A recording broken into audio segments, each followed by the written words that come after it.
Fala, nação colorada, tudo certo com vocês, pessoal? O placar foi extremamente injusto.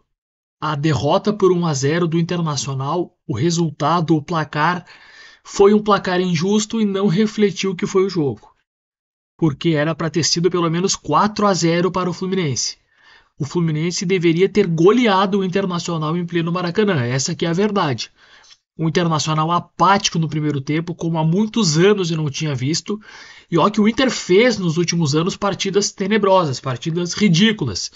Mas, da forma que foi no primeiro tempo no Maracanã contra o Fluminense, é um Inter que foi irreconhecível. Irreconhecível se não fosse o goleiro Ivan, melhor jogador disparado do Internacional em campo, o Inter teria sido goleado no Maracanã. O Inter que jogou atrás da linha da bola, deixou a bola com o Fluminense, e o Inter não tinha escape, o Inter não tinha retenção de bola, e assim o Fluminense foi atropelando e empilhando chances. E no segundo tempo, Samuel Xavier fez o 1-0. É verdade que quando o Inter deu uma leve melhoradinha na partida, o Fluminense fez o gol. Mas o resultado moral dessa partida foi Fluminense 4, Internacional 0. O 1-0 é que vai ficar registrado. Daqui a 10, 15 anos, quando a gente for lembrar, a gente vai lembrar que o Inter perdeu numa derrota simples dentro do Maracanã. Só que não foi isso que aconteceu. O Internacional foi amassado pelo Fluminense. E coisas graves estão acontecendo. Eu acho que o Internacional esse ano não será rebaixado. Por mais que a gente precise, né, focar muito, porque o rebaixamento ele é uma realidade também, né? O Inter vai lutar até a última rodada para não ser rebaixado. Vai lutar para não cair, essa é a verdade. Mas eu acho que o Inter esse ano não cai, porque tem o Vitória que é inferior, tem o Santos que é inferior, né? Esses times são inferiores ao Internacional. Eu acredito que Vitória ou Santos, um dos dois será rebaixado. Mas em futebol jogado hoje o Inter joga menos que os dois, tá? O Inter em futebol jogado hoje joga menos que os dois. Eu quero pegar aqui a tabela dos próximos jogos do Internacional. O Inter encara o Atlético Mineiro agora no Beira-Rio. Depois tem o Vitória, lá no Barradão. O Bahia no Beira-Rio. Depois enfrenta o Ceará, lá em Ceará. Recebe o Santos no Beira-Rio. Pega o Vasco, lá no Rio de Janeiro. São Paulo, em São Paulo, lá no Morumbi. E encerra com o Bragantino no Beira-Rio. O Inter tem que pelo menos vencer em casa, né? O Inter hoje tem 35 pontos. E o Inter tem 4 jogos em casa. O Inter precisa, no mínimo, de 2 vitórias em casa. De 2 vitórias em casa. Eu acredito que essas vitórias podem vir contra o Atlético Mineiro agora no próximo domingo e contra o Santos. Eu acho que essas vitórias elas podem acontecer. Daqui a pouco o Inter empatar com o Bragantino no Beira-Rio. Empatar com o Bahia no Beira-Rio. E a gente está falando de 7 pontos somados. Belisca 1 ponto fora de casa, né? O Inter vai conseguir a pontuação para não ser rebaixado. Porque se o Inter vence as duas, o Inter vai a 41. 41, acredito que o Inter já não caia. Eu acho que o rebaixado esse ano não chega a 40 pontos. Acredito que 39 e 40, na verdade, será o rebaixado desse ano. Mas a pontuação que a gente sabe que é a pontuação mágica é 45, mas esse ano quem atingir 45 já não vai sofrer nenhum tipo de risco. Então eu espero que o Inter consiga alcançar 42, 43 pontos. Por isso que eu projeto pelo menos 2 vitórias em casa, para somar 6 pontos. E beliscar pelo menos algum empate fora. Porque assim é o que a gente está planejando para o Internacional. Pelo que o Inter vem jogando, pelo que o Inter vem desempenhando, infelizmente é isso. E repito, o meu medo não é esse ano, o meu medo é ano que vem. O meu medo é ano que vem. Vocês chegaram a ver o time que terminou a partida contra o Fluminense? Deixa eu pegar aqui o time que terminou em campo, tá?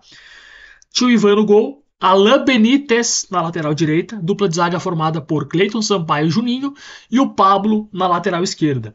Luiz Otávio e Ronaldo como os volantes, Alan Patrick mais à frente, Carboneiro, Vitinho e Rafael Santos Borré. Esse foi o time que terminou contra o Fluminense. Pega a defesa, o sistema defensivo é um sistema defensivo de segunda divisão. E é um sistema defensivo de segunda divisão que talvez não brigue por acesso, né? Alain Benítez, inqualificável. Cleiton Sampaio, inqualificável. Juninho, no máximo do máximo regular. Pablo, quase não vimos em campo, não tem como avaliar o jovem jogador Pablo. Então, assim, é um sistema defensivo de Série B. Abertura do meio campo com Ronaldo também inqualificável. Então o Inter corre sérios riscos para a próxima temporada. O que que eu faria? O que que eu faria? Apresenta um projeto, o presidente incompetente do Internacional apresenta um projeto para Rafael Guanais. Rafael Guanais, técnico do Mirassol, que faz talvez o melhor trabalho dos últimos anos no futebol brasileiro. Gente, vamos pegar a tabela aqui do Brasileirão. O líder tem 62, que é o Palmeiras. O Mirassol tem 55, que é o quarto. O Mirassol, do Rafael Guanais, é o quarto colocado com 55 pontos. Na 30ª rodada. Estamos na 30ª rodada e o Mirassol, bem ou mal, está brigando pelo título brasileiro. Bem ou mal, o Mirassol vai a Libertadores. Então, gente, o que o Rafael Guanais faz no Mirassol é que se aplaudir. 48 anos, com passagens para clubes menores. Mas tá aí. Apresenta um projeto para esse treinador. Vocês acompanham o Mirassol jogando bola? É uma das melhores equipes do Brasil. Não à toa é o quarto colocado no Brasileirão. 30 rodadas, gente. Não estamos falando de 2, 3, 4, 15 rodadas. Não, é 30 rodadas. Faltam 8 para acabar o Campeonato Brasileiro. 8. E o Mirassol é o quarto colocado. Então, parabéns ao Rafael Guanais. E eu faria muito gosto de ver esse treinador em 2026 treinando o Internacional. Faria muito gosto mesmo. Porque é uma grata surpresa o Mirassol treinado por Rafael. Porque se a gente for pegar a nominata do Mirassol, e eu pego aqui agora o último jogo contra o Sport, que venceram na Ilha do Retiro, Walter, o goleiro, Daniel Borges, então Walter, Daniel Borges, João Vitor, Gemes, Reinaldo, Neto Moura, Marques, Danielzinho, Negueba, Renato Marques e fechando o time com o Alisson. Então, gente, os que entraram: Luiz Otávio, José Aldo, ex-Inter, Shailon, Felipe Jonathan e Francisco da Costa.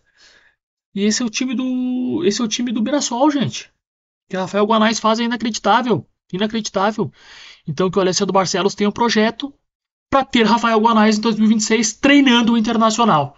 Mas fica o alerta. 2025 é um ano de incertezas, mas 2026, se o Inter não abrir o olho, se não mudar, teremos um ano de certezas. Certezas que o Inter tem grandes chances de ir à Série B em 2026, se não ficar ligado. Precisamos de mudanças. Mudanças radicais e mudanças mais rápido possível. Precisamos. Esse ano eu acho que o Inter não cai. Corremos sérios riscos, ponto a ponto, lutar para alcançar a pontuação para não cair. Mas 2026 também é um ano de muito perigo. Se inscreve no canal, deixa o like, compartilha, me ajuda a chegar a 650 inscritos. Valeu?